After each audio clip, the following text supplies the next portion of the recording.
If I told you, even just a few years ago, that one of Nissan's most promising cars, and a car that it hangs a lot of its future on, was an all-electric hatchback, you probably wouldn't have believed me.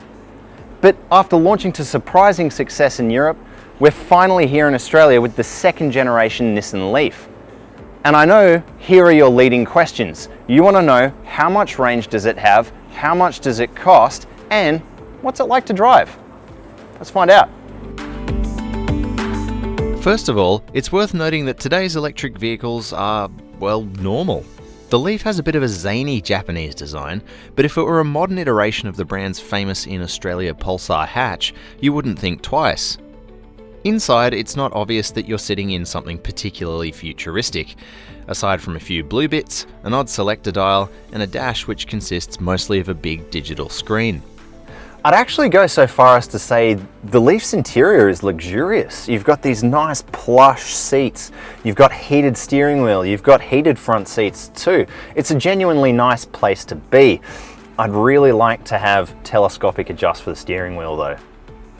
The Leaf also has the added benefit of being the first Nissan in Australia to host Apple CarPlay and Android Auto connectivity, although the standard media interface still leaves a lot to be desired. That all sounds good, and it doesn't look bad at all, but it only helps a little to soften the tall 50 grand asking price for the single spec level available in Australia. So, well specified or not, with next to no government initiatives in Australia, electric cars still aren't cheap. Which brings us to our next point, what do they like to live with? Well, here's what you came here to find out. The Leaf has a range rated at 270 kilometres. Now, this is clearly fine over in Europe, where that distance might cover a country or two, but does that translate well to Australia with its limited charge network and long intercity distances? There are a few things that aren't common knowledge about electric cars that you'll probably need to know. Firstly, the effective range drops once you're on the freeway, and secondly, potentially long charge times on either side of your journey means there isn't much room for error. I was lucky enough to get a grey imported Leaf earlier in the year ahead of this launch to test its rangeability. I chose a route that I thought was somewhat conservative, a 130 or so kilometre drive between Sydney and Newcastle in New South Wales. The car has double that range available, so it shouldn't have been a problem. To cut a long story, which you can read about on carsguide.com.au short, I came within 12 kilometres of not quite making my intercity trip. The takeaway is, while range is improving, and so is the availability of charging points, for a proper intercity drive, range anxiety is still a very real probability. Of course, this will be less important for people who intend to solely drive around the city or to and from work, where the Leaf's 270 kilometre range is more than enough, even if you only charge at one end of your journey. This is especially true if you live in a capital city, where even if you haven't seen them, EV charging points are actually hidden in quite a few locations. That brings us to our next point about charging. When it comes to electric cars, there's a few things you're going to need to know. Just like different kinds of petrol, there are different ports that connect to your car. In the Leaf's case, we've got what's called a Type 2 connector, and that's what you use to plug in at the wall socket at home. And then you've got another one here, the CHAdeMO port. Now that one's a Japanese standard, and it's the only one that is able to feed power back into your home, and you'll be able to do that in about 12 months' time after this car launches. The other thing you'll need to know is your charging time will vary depending on the kilowatt output of the charger used.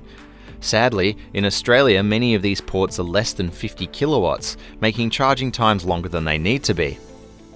Although if you do find a charger capable of 50 kilowatts, you'll be able to fill the Leaf up from empty to 80% range in just 60 minutes. A wall charger will have the Leaf charged up in 7.5 hours, while connecting it to a good old-fashioned 3-pin wall outlet will see a charge time of about 24 hours. So, what about the drive?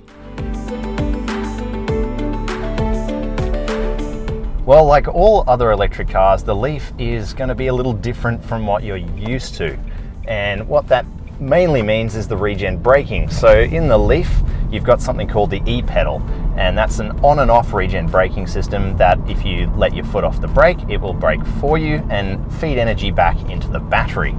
It can be a little unsettling at first, and personally I find it not quite as intuitive as the system that's used in Hyundai's cars, which you can control the levels of. You can have none of it if you want to, you can have a lot of it if you want to, and there's a little less feedback from the instrument cluster telling you exactly how much energy is going back into the battery and all of that sort of stuff. It is quite addictive though to try and get the most energy back.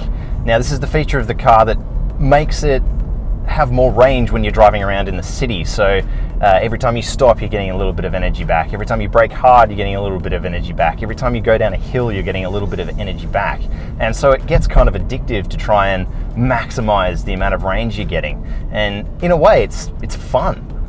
And as to the rest of the driving experience, well, you've got 110 kilowatts and 320 newton meters, which is plenty. And the Leaf is really smooth in the way it delivers that power. There's no kind of wheel spinning or anything like that. It all keeps it very under control.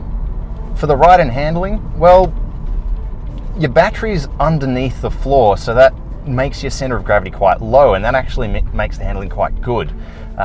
It's really confident in the corners, and even though there's a lot of weight in the front thanks to the electric motor, it never really feels like that. Unlike Tesla's upcoming Model 3, there's no option for all-wheel drive, as Nissan has stuck with a more traditional front-wheel layout. Finally, Nissan has rounded out the Leaf spec with all the active safety items you can reasonably expect, including auto emergency braking, driver attention alert, lane keep assist, blind spot monitoring, rear cross traffic alert, and Nissan's 360-degree parking suite.